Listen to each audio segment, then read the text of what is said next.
experience. You get to touch him, to observe his energy, and really know that it's real.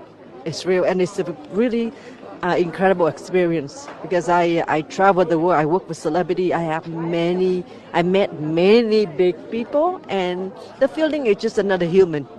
But today is the holiness from him, the energy. It's I don't know, speechless. There's no word for it. This is my first time to India, first time up here, first time seeing him. Of course, seeing him on, out there is all the time, but being next to him, this is my first time, and this is first time up here. I love it. I'm gonna come back here more often, and the people here, the energy, the people, it just so great. It's very interesting and different. You feel like you're in another world somewhere with everyone. Feels so calm and peaceful.